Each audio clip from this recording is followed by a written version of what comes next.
Hi everyone, welcome back to my channel. कैसे आप सब लोग? आई होप आप लोग बहुत अच्छे होंगे। आज की वीडियो काफ़ी ज़्यादा स्पेशल होने वाली बिकॉज मैं आज आपके साथ शेयर करने वाली मेरा ऑनेस्ट हेयर केयर रूटीन और मैं ऑनेस्ट हेयर केयर जर्नी। आज की वीडियो में हम बात करेंगे किस तरीके से मैंने अपने हेयर ग्रोथ में क्या क्या चेंजेस लाए और क्या क्या चीज़ें मैंने फॉलो करी। बहुत पतले थे मेरे बाल और अब मैं उन सब चीज़ों को फॉलो करती आई हूँ काफ़ी टाइम से। सो मेरे बाल अब काफ़ी ज़्यादा हेल्दी हो चुके हैं और आप भी इन सारी टिप्स एंड ट्रिक्स को फॉलो कर सकते हैं अगर आपको भी आपके बाल जो है काफ़ी ज़्यादा हेल्दी चाहिए। सो बेसिकली मैं आज आपको बताने वाली हूँ टिप्स एंड ट्रिक्स और साथ ही साथ मेरे कुछ पर्सनल एक्सपीरियंसेस और माय पर्सनल एडवाइस जो आपके लिए काफ़ी ज़्यादा हेल्पफुल हो सकती है। So let's start the video without any further delay because आज की वीडियो बहुत ज़्यादा स्पेशल है। फर्स्ट मैं आपको कुछ टिप्स बताऊंगी जो आपको फॉलो करनी बहुत ज़रूरी है अगर आपको आपके बाल काफ़ी ज़्यादा मोटे और हेल्दी चाहिए। देन उसके बाद मैं आपको अपना पर्सनल एक्सपीरियंस बताऊंगी जो कि इस वीडियो के एंड में होगा और मेक श्योर अगर आप वो मिस ना करें बिकॉज वो बहुत ज़्यादा इंपॉर्टेंट है। First step is no heating tools. हम क्या करते हैं, हम सबसे ज़्यादा हीटिंग टूल्स अपने हेयर्स में अप्लाई करते हैं। स्ट्रेटनर, कर्लर हो गया, बहुत सारी चीज़ें हम अपने हेयर्स में अप्लाई करते हैं बट अप्लाई नहीं करना चाहिए बिकॉज हीटिंग टूल्स में इतना ज़्यादा हीट हमारे हेयर्स में जाता है, हमारे हेयर फॉलिकल्स और जो हमारे हेयर की जो स्ट्रैंड्स होती है वो बहुत ज़्यादा वीक हो जाती है जिससे हमारे हेयर फॉल होने के चांसेस हो जाते हैं। मैं आपको ये एडवाइस देना चाहूँगी कि आप कम से कम या फिर बिल्कुल भी हीटिंग टूल्स ना अप्लाई करें। हीटिंग टूल से आपको दूर ही रहना है। आपके जो अपने हेयर का जो नेचुरल टेक्सचर है, like whether you have curly, straight, जो भी आपके हेयर है आपको उन्हीं फॉर्म में अपने हेयर्स को रहने देना है, ना कि उन्हें स्ट्रेट करना है और ना कि उन्हें कर्ल करने हैं। सो जितना हो सके आपको अपने हेयर्स को हीटिंग टूल से दूर रखना है। जितना दूर आप अपना बालों को रखेंगे उतने हेल्दी आपके बाल होंगे और ये 100% एडवाइस है, ये 100% टिप है जो कि आपको फॉलो करनी बहुत ज़रूरी है अगर आपको आपके बालों में कुछ भी ज़रा सा भी इम्प्रूवमेंट चाहिए। Second tip is scalp massage every morning and every night. So scalp massage बहुत ज़्यादा इंपॉर्टेंट है। बेसिकली हमें अपने फिंगर टिप से अपने जो स्कैल्प है उसमें आपको मसाज करनी है, लाइक वेरी सॉफ्ट हैंड से and very gently you have to massage your scalp और अच्छे से आपको 10 मिनट्स तक आपको मसाज करनी है। इस मसाज करने से जो हमारे हेयर के जो रूट्स में ब्लड फ्लो होता है अच्छे से और हमारे जो हेयर फॉलिकल्स है उनको काफ़ी अच्छा न्यूट्रिशन मिलता है जिससे हमारा जो ब्लड फ्लो बढ़ता है और हमारे हेयर की ग्रोथ देखने को आपको मिल सकती है जो कि काफ़ी ज़्यादा अच्छा इम्प्रूवमेंट आपको हेयर में मिलेगा। आपको मॉर्निंग में और रात में सोने से पहले आपको स्कैल्प मसाज करना बहुत ज़रूरी है। इसके कितने सारे फ़ायदे हैं मैं आपको स्क्रीन पर मेंशन कर दूंगी क्योंकि scalp massage is very easy. आपको कुछ भी नहीं करना है, सिर्फ और सिर्फ स्कैल्प मसाज करनी है and you will see like difference. आपको अपने हेयर स्कैल्प में अपने हेयर की जो भी लाइक स्ट्रैंड्स है उनमें आपको डिफरेंस देखने को ज़रूर मिलेगा। Next step is combing your hair twice a day. आपको अपने बालों को रोज़ कॉम्ब करना चाहिए। डेली तो कॉम्बिंग मस्ट है। अगर आप डेली कॉम्बिंग नहीं करते तो आपके जो बाल में लाइक आपके जो बाल है बहुत ज़्यादा टैंगल हो जाएंगे जिससे आपके हेयर्स में बहुत ज़्यादा breakage and very hair fall होने के चांसेस हो सकते हैं। आप डेली सुबह जैसे नॉर्मल आप वर्क प्लेस पे जा रहे हो तो बेसिकली आपको सुबह कॉम कर लेना है एंड देन आप सोने से पहले आपको कॉम करना बहुत ज़रूरी है। बेसिकली दो टाइम आपको कॉम करना है। इस कॉम करने से जो हमारे हेयर जो भी है लाइक काफ़ी ज़्यादा डिटैंगल रहेंगे एंड उसमें काफ़ी लाइक फर्दर ब्रेकेज नहीं होगा, ना ही फर्दर हेयर फॉल होने के चांसेस होंगे। कॉम्बिंग करना है बहुत ज़रूरी और आप चाहे तो यूज़ कर सकते हैं wooden comb because these are the best. Wooden comb बहुत ज़्यादा हेल्पफुल होता है बिकॉज उससे हमारे हेयर्स में ब्रेकेज नहीं होता है और हमारे जो हेयर में फ्रिक्शन भी नहीं होता जिससे वो लाइक हेयर फॉल होने में टर्न भी नहीं होता है। सो आप वाइड टूथ कोम वाला यूज़ कर सकते हैं, वो भी वुडन का। तो द नेक्स्ट स्टेप इज आपको अपने बालों को हमेशा लूज बन में रखें या फिर लूज ब्रेड बना लीजिए। लूज बन आप इस तरीके से रख सकते हैं कि आपको आपके जो बाल है वो ना ज़्यादा टाइट हो और वो बहुत ही ज़्यादा लूज ना हो। आपको इस तरीके से आपको बालों को सिक्योर कर लेना है विद अ लूज बन। और लाइक लॉन्ग हेयर से तो आप लूज ब्रेड बना लीजिए। जितने अच्छे तरीके से आप अपने बालों को रखेंगे, सिक्योर रखेंगे, ना ही ज़्यादा खोल के रखेंगे ना ही ज़्यादा हीटिंग में रखेंगे बिकॉज खोलने से हमारे बाल में काफ़ी ज़्यादा जर्म्स वगैरह आ जाते हैं, साथ ही साथ हमारे हेयर्स में काफ़ी ज़्यादा टैंगलनेस आ जाती है। सो आप प्रेफर करें जब भी हेयर्स को रखें तो आप सिंपल और लूज बन और लूज ब्रेड में आप अपने बालों को रख सकते। Next step is oiling.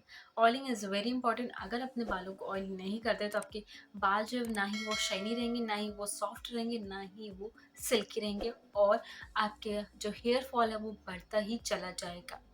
अगर आपको बाल जो बहुत ज़्यादा हेल्दी चाहिए तो आपको ऑयलिंग मस्ट है। आप ट्वाइस अ वीक ऑयलिंग कर सकते हैं। हफ्ते में सिर्फ 2 बार आपको ऑयल करना है, और हफ्ते में 2 बार जब ऑयल करें तो आप यूज़ कर सकते हैं आंवला oil, castor oil, olive oil and coconut oil. जो भी आपको अच्छा लगता है इनमें से कोई भी आप चूज़ कर सकते हैं। और आप चाहे तो उन ऑयल्स को हल्का सा गर्म कर लीजिए, लाइक वेरी लाइट। देन आप उसको अपने हेयर्स पे अप्लाई करिए। साथ ही साथ अपने हेयर की रूट्स होती है वहाँ पे अप्लाई करिए। हेयर के स्कैल्प में अच्छे से आपको अप्लाई कर लेना है अपना ऑयल। और ऑयलिंग इज़ वेरी इंपॉर्टेंट। आपको ऑयलिंग बिल्कुल भी नहीं मिस करना है। आपके जो हेयर लेंथ्स है उनमें भी आपको अच्छे से ऑयलिंग करना है। So the next step is to shampooing your hair twice a week as same as oiling. Basically आप ऑयल जिस दिन आप ऑयल करते हैं तो आप उस दिन शैम्पू कर लीजिए, बिकॉज ऑयली जो हेड होता है वो लाइक बेसिकली सबको नहीं पसंद होता, स्पेशली इन वर्क प्लेस। सो आप हफ्ते में 2 बार आप शैम्पू करिए, सिर्फ 2 बार आपको शैम्पू करना है। आप कोई भी शैम्पू ले सकते हो, उसे डाइल्यूट करिए, यानी कि आप उस शैम्पू को थोड़े से पानी में मिक्स करिए। देन आप उसे अपने हेड पे, अपने रूट्स पे, हेयर एंड्स में आप कंडीशनर लगा लीजिए, और आपको रूट्स पे अपना शैम्पू लगाना है। और जो शैम्पू होना चाहिए वो माइल्ड होना चाहिए, बिकॉज डायरेक्टली शैम्पू अप्लाई करने से हमारे हेयर फॉल होने के चांसेस हो सकते हैं। और मैं आपको बताऊंगी अपना ऑयल एंड अपना शैम्पू जो कि मैं लाइक सिंस चाइल्डहुड यूज़ करते आ रही हूँ। एक्सेसिव शैम्पू बिल्कुल भी नहीं यूज़ करना। इतना शैम्पू आपको यूज़ करना कि जितने भी आपके हेयर में ऑयल्स है वो थोड़ा निकल जाए। अगर थोड़ा सा नहीं भी निकलता है then it is okay, but आपको एक्सेसिव शैम्पू नहीं यूज़ करना, बिकॉज उससे हमारे हेयर में काफ़ी ज़्यादा हेयर फॉल होएगा, साथ ही साथ ब्रेकेज होने के चांसेस है, और हमारे हेयर की जो रूट्स है वो वीक हो जाएंगी, और हमारे जो स्कैल्प है वो काफ़ी ज़्यादा डैमेज हो सकती है because of excessive shampoo. Next tip is very important if you have very long hair or even you have short hairs. सबसे पहले जब भी आप सो रहे हैं, सोने से पहले आपको अपने बालों को अच्छे से सिक्योर कर लेना है, इन द सेंस कि आपको एक लूज ब्रेड बना लेनी। आप अपने बालों को रात में सोने से पहले डिटैंगल करिए, then you have to just make it in a loose braid. बहुत ही लूज ब्रेड होनी चाहिए, लाइक बहुत टाइट नहीं होनी चाहिए, और ना ही आपको अपने बालों को खोल कर सोना चाहिए। और अगर शॉर्ट हेयर्स है तो आप एकदम स्मॉल सा लूज बन आप बना सकते हैं। अपने बालों को अच्छे से प्रोटेक्टिव वे में रखेंगे रात में, तो आपके जो बाल की जो ग्रोथ है वो अच्छी होगी। उससे आपके थ्रू आउट द डे जो भी आपने लगाया शैम्पू, ऑयलिंग, जो भी आपने जो टिप्स है उनको फॉलो कर रहा है, बट आपने रात में इस टिप को नहीं फॉलो किया तो जो आपके जो रात में जो बाल वो काफ़ी ज़्यादा फ्रिक्शन में आएंगे, जिससे ब्रेकेज होएगा और बहुत ज़्यादा हेयर फॉल होने के चांसेस होंगे। सो बेटर है अगर आप सोने जा रहे तो उससे पहले अपने बालों को अच्छे से सिक्योर कर लीजिए, और आप चाहे तो यूज़ कर सकते हैं scrunch. Next step is very important. आपको अपने बालों को मंथली, वीकली, जैसे भी आपकी ग्रोथ है, नीचे से आपको ट्रिम कर लेना है, बिकॉज नीचे से हमारे हेयर्स में काफ़ी ज़्यादा स्प्लिटेंस हो जाते हैं, जिसकी वजह से ये हमारे हेयर ग्रोथ में एक ब्लॉकेज की तरह वर्क करता है। हेयर में जैसे स्प्लिटेंस है वो वीकली आते हैं तो आप उसको ट्रिम कर लीजिए, मंथली आते हैं तो आपको अपने बालों में अच्छे से नीचे हल्का हल्का ट्रिमिंग कर लेनी चाहिए। इससे क्या होता है, हमारे हेयर की जो फर्दर ग्रोथ होने में ये बहुत ज़्यादा हेल्प करता है। अगर हम अपने बालों के एंड्स को अच्छे से ट्रिम कर लेते हैं, आपको कोई भी कटिंग करवाने की बिल्कुल भी ज़रूरत नहीं है, सिर्फ और सिर्फ आपको एंड्स में आपको ट्रिमिंग कर लेनी है। इससे जो आपके बाल के जितने भी डैमेज हेयर्स है वो निकल जाते हैं, और साथ ही साथ आपके जो बाल हैं बहुत ज़्यादा हेल्दी हो जाते हैं। सो गाइस, ये तो थी टिप्स थी, मैंने आपको बताया ये आपको फॉलो करनी बहुत ज़रूरी है। अब आता है इस वीडियो का इंटरेस्टिंग पार्ट, जो कि है मेरा खुद का personal experience and my personal advice to you girls, कि किस तरीके से आप अपने हेयर्स को अच्छा एंड वेरी हेल्दी बना सकते हैं। मैं आपको पिक्चर्स शो कर दूंगी ताकि आप देख सके मेरा बिफोर एंड आफ्टर का क्या लाइक जर्नी था, किस तरीके से मेरे हेयर में ग्रोथ हुई। अभी तो रिसेंटली मैंने अपने हेयर्स को ट्रिम करवाया था, लाइक थोड़ा सा शॉर्ट करवा लिया। टिप जो फॉलो करती आई हूँ लाइक सिंस चाइल्डहुड, मैंने अपने हेयर्स में बिल्कुल भी हीटिंग के टूल्स अप्लाई नहीं करे हैं। एक आध बार हुआ होगा just in case of attending any function, उसके बाद से मैंने अपने हेयर्स में हीटिंग के टूल्स अप्लाई करना बिल्कुल बंद कर दिया। लाइक अर्लियर मैं हीटिंग के टूल्स यूज़ कर लेती थी, बिकॉज मुझे उतनी नॉलेज नहीं थी कि इससे क्या क्या डैमेज होता है। बट नाउ अब मैं बिल्कुल भी हीटिंग के टूल्स नहीं यूज़ करती, ना ही मैं कोई भी ट्रीटमेंट करवाती हूँ, लाइक जैसे कलरिंग हो गई और रिबॉन्डिंग होगी, नथिंग एल्स। मैंने कुछ भी अपने हेयर्स पे नहीं किया है, और ना ही आपको मैंने बताया कि मैं कोई भी टूल्स नहीं यूज़ करती, मेरे पास रखे हुए हैं, but I don't use them because उससे जो जब हम अपने बालों को हीट करते हैं तो उससे जो हमारी हेयर की जो स्ट्रैंड्स होती है वो ओपन हो जाते हैं, उससे हमारे बाल का जो नेचुरल ऑयल है वो स्ट्रिप ऑफ हो जाता है और हमारे बाल बहुत ड्राई फ्रीजी हो जाते हैं। आप अपने हेयर्स में 6 मंथ्स तक हेयर टूल्स ना यूज़ करें या फिर ये सारी जो टिप्स मैंने बताई इन सबको फॉलो करेंगे तो आपको खुद ब खुद अपने बालों में एक अच्छा वेरी वाव चेंज देखने को मिलेगा। सो मेरा यही कहना है कि आप अपने बालों में बिल्कुल भी हीटिंग टूल्स नहीं अप्लाई करें और ना ही हॉट शावर लें। सेकेंड टिप आपको बताना चाहूँगी जो मैं फॉलो करती हूँ, मैं अपने बालों को हमेशा रोज कंघी करती थी। Daily I use to comb my hairs और जितना हो सके मैं अपने बालों को डिटैंगल करती थी। स्कूल से आने के बाद ट्यूशन वगैरह जाना तो तब मैंने डिटैंगल कर लिया एंड रात को बालों को अच्छे से डिटैंगल करके ही सोती थी। थर्ड टिप था मैं अपने बालों को हमेशा ब्रेड में ही रखती थी, हमेशा चोटी बांध कर ही रखती थी। मैंने अपने बालों को ज़्यादा कभी कभी हुआ हो कि पोनी टेल में बना के रख लिया, बट मैं अपने बालों को हमेशा पोनी टेल से दूर ही रखती थी, सिर्फ और सिर्फ ब्रेड करती थी। मैं कितने साल हो गए मैंने सिर्फ अपने बालों को ब्रेड कर लिया और इतने साल हो गए मैंने अपने बालों में पोनी टेल तक नहीं रखा है। अपने पोनी टेल में मैं कहीं बाहर ही नहीं गई हूँ, हमेशा मैं अपने बालों को ब्रेड करके रखा है और जब भी मैं बाहर जाती हूँ तो मैं हमेशा ब्रेड करके जाती हूँ। मैंने अपने बालों को इतना ज़्यादा खोल कर नहीं रखा है, क्योंकि हम अपने बालों को खोल कर रखेंगे तो उससे हमारे जो है बाहर की हीट, डैमेज, डस्ट और विंड वगैरह में होके हमारे बाल जो बहुत ज़्यादा रफ हो जाएंगे और साथ ही बहुत ज़्यादा टैंगल्ड हो जाएंगे, जिससे हमारा जब भी हम डिटैंगल करने जाएंगे अपने हेयर्स को तो उसमें काफ़ी ज़्यादा हेयर फॉल होएगा। सो मेरी यही एडवाइस है कि आप अपने बालों को चाहे शॉर्ट है चाहे लॉन्ग हो, जो भी आपके बाल हो जैसे भी, तो आपको अपने बालों को हमेशा सिक्योर करके रखना है, हमेशा ब्रेड बना के रखनी है ताकि उसमें फर्दर डैमेज ना हो सके। और आपको पोनीटेल तो बिल्कुल ही नहीं रखनी, सिर्फ और सिर्फ ब्रेड बनानी है और लूज ब्रेड। कुछ लोग होते हैं बहुत ज़्यादा टाइट ब्रेड बना लेते हैं जिससे हमारे बालों में बहुत ज़्यादा फ्रिक्शन एंड वेरी खिंचाव होता है, जिससे वो ब्रेकेज में टर्न हो सकते हैं। सोने से पहले आपको हमेशा अपने बालों को सिक्योरली बांध लेना है, देन आप you have to go to sleep. Use करें स्क्रंची, यूज़ करें सॉफ्ट वाले स्क्रंची, बिकॉज उससे हमारे बालों में ब्रेकेज नहीं होता, वो हमारे बालों को तोड़ता नहीं। मैंने 3 to 4 years हो गए मैं स्क्रंचीज यूज़ करती आती हूँ और उससे मेरे बाल में बिल्कुल भी ब्रेकेज नहीं होता। पहले I used to use rubber bands, तो उससे मेरे बाल जो है काफ़ी टूटने लग जाते थे जब भी मैं उन्हें अनटाई करती थी। The next advice I would to give, आपको अपने बालों को हफ्ते में 3 या 2 बार ऑयलिंग करती रहनी चाहिए। मैं अपने बालों को हमेशा ऑयल्स में ही रखती थी, जैसे मैंने शैम्पू करा आज तो कल छोड़ के मैंने उसके द डे नेक्स्ट मैंने ऑयलिंग कर ली, उसके बाद मैं अपने बालों को ऑयलिंग में ही रखती थी और डेली कॉम्ब करती थी।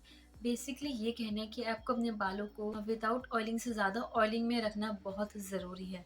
अगर आपके बाल पतले हैं तो आप अगर ऑयल लगाते हैं तो वो बहुत ज़्यादा स्टिकीनेस हो जाती है, आपके स्कैल्प जो बहुत ज़्यादा स्टिकी हो जाती है। तो आप क्या कर सकते हैं, बहुत ही लाइट ऑयल लीजिए, बहुत ही थोड़ा सा ऑयल लीजिए, देन उसे अपने हेयर्स में हल्के हाथों से रब करिए। इससे क्या होगा, आपके बालों में ज़्यादा ऑयल आएगा भी नहीं और आपके ऑयलिंग जो है आपके स्कैल्प को अच्छे से मिल जाएगी। प्रेफर करें अब अपने जो हेयर की लेंथ है उसमें अच्छे से ऑयलिंग करें, साथ साथ आप अपने स्कैल्प में अच्छे से डीप ऑयलिंग करें। इससे जो होता है आपके न्यू हेयर ग्रोथ पे ये प्रमोट करता है और ये मैंने लाइक बचपन से ही मैं ऑयलिंग करते आ रही हूँ। इसका जो रिजल्ट है बहुत अच्छा है। आपको ऑयलिंग करना बहुत ज़रूरी है आपके हेयर्स के लिए। नेक्स्ट टिप इज, मेरे बालों में नीचे स्प्लिट एंड्स हो जाते थे तो मैं नीचे के बालों को ट्रिम कर देती थी।